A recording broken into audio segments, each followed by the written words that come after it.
we do not believe Allah is competent to take charge of our affairs. We do not believe that Allah is enough for us.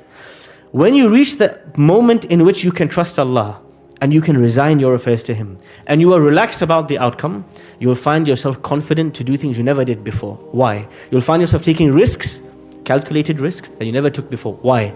Because you trust, I have to just take the plunge and Allah will guide me to the pearls in the sea. Many of us, we want to from afar look at the sea, theorize about the beauty of the pearls, talk about the pearls with our friends, and imagine somehow that they will manifest itself. But it is only he who is ready to take the plunge, dive in, take the risk, hold your breath, and make an attempt. It is only they who will get the pearls in the end. Imam al-Shafi'i makes this point when he says, بِقَدْرِ الْكَدِّ تُكْتَسَبُ الْمَعَالِي وَمَنْ طَلَبَ الْعُلَى سَهِرَ اللَّيَالِي وَمَنْ رَامَ الْعُلَى مِنْ غَيْرِ كَدٍّ أضاع العمر في طلب المحال تروم العزة ثم تنام ليلا يغوص البحر من طلب اللآلي. He says, if you think that you want to reach high places but you want to snore at night, you're never going to get there. Don't you see that in order to get pearls, people have to dive deep into the sea? It takes tawakkul in order to take such risks. How do we actually achieve this trait of trusting Allah subhanahu wa ta'ala with our affairs? And how do we rise in the ranks? The first step is you need what we call wakil glasses. What are wakil glasses? Every incident that happens in your life, the way you look at it and the way you interpret it, this alone can change your life completely. How you describe what's happening to you and how you understand it and how you frame it is half of the journey of the soul. Something bad happens to you. Your mother passes away, your father passes away, you lose your wealth in an investment, you go through a divorce, you go through a challenge at work, somebody's taken you to court for something you never did, you're going through some challenge in life. The first thing to do is when you look at this, to remember, Allah is my wakil. The one who sent this to me is my agent, my trustee, the one I have trusted all of my affairs to. He is the one who's put me in this situation. Who's going to take me out? The one who put me in can take me out. If He willed it for me, it is the best thing for me. This is the first way to frame the situation. The second thing, I am not anxious or in a rush or in haste to get out, especially if my hands are tied. Because I know the one who put me in here, Al-Wakil, put me here for a wisdom. And it is just a matter of time when His wisdom dictates for me to be left out. I will not be here 1 second long than He wants me to be, nor 1 second less than He wants me to be. And this is the attitude of Yusuf alayhi salam in prison. He is not in prison of his own accord. He's there out of his control. Ibrahim alayhi salam didn't choose to be in the fire. Yunus alayhi salam didn't choose to enter the whale. Oftentimes you end up in situations in life you never chose, but Allah chose for you.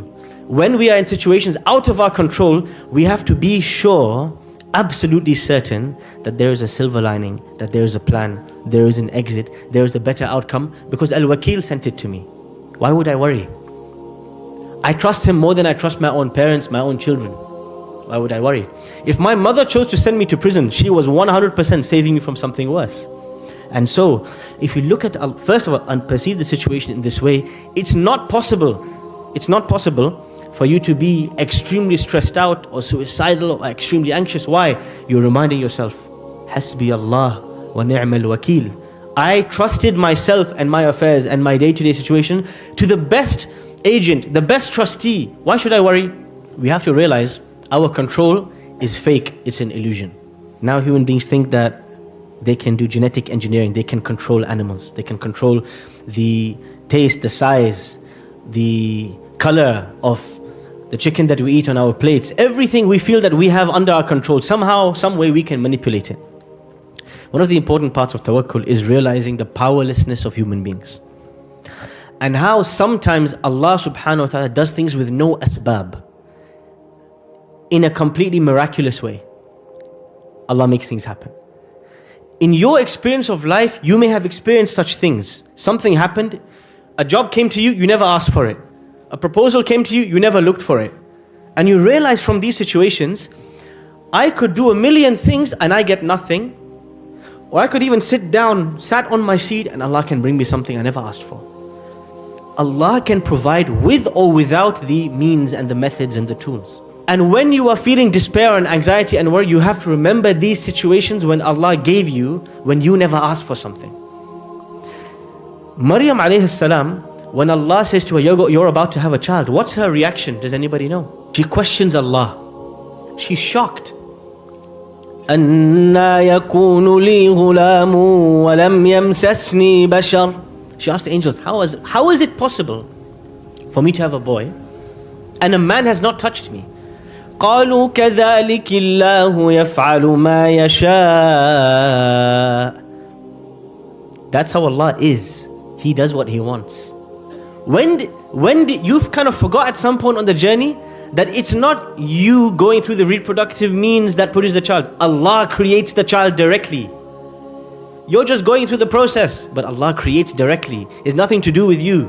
It's to do only directly with His intervention. When Ibrahim alayhi salam is congratulated, him and his wife are congratulated with a child. What's the reaction of Ibrahim alayhi salam's wife? She was amazed. Whoa, how is it possible for me to have a child? قَالُوا أَتَعْجَبِينَ مِنْ أَمْرِ اللَّهِ. They said, how can you be amazed at Allah's command? Why? Because just like Maryam alayhi salam, just like the wife of Ibrahim alayhi salam, we get used to the idea that it's my CV that brings the job, and it's this reproductive process that brings the children, and it's these steps is what brings a child, and we are shocked at the idea it can come with no steps. And this is the second way to increase your tawakkul, to remember the stories of people and the stories in your own life when things happened without you trying, without you seeking, without you going out of your way. Allah brought it to you. Now you think about in your own life, what are the things you were given, you were provided for, without looking, without asking? If you think about those things, every time something goes wrong in your life, every time you're stuck in a process, I'm trying to look for a wife, I can't find a wife, I'm looking for a job, I'm stuck, and you feel anxious about it, remember Allah has provided for you with nothing. And this is why in the Quran Allah says, وَمَا لَنَا أَلَّا نَتَوَكَّلَ عَلَى اللَّهِ وَقَدْ هَدَانَا سُبُلَنَا. How can I not leave my affairs to Allah when He showed me how to get here in the first place without me trying? He showed me how to get here.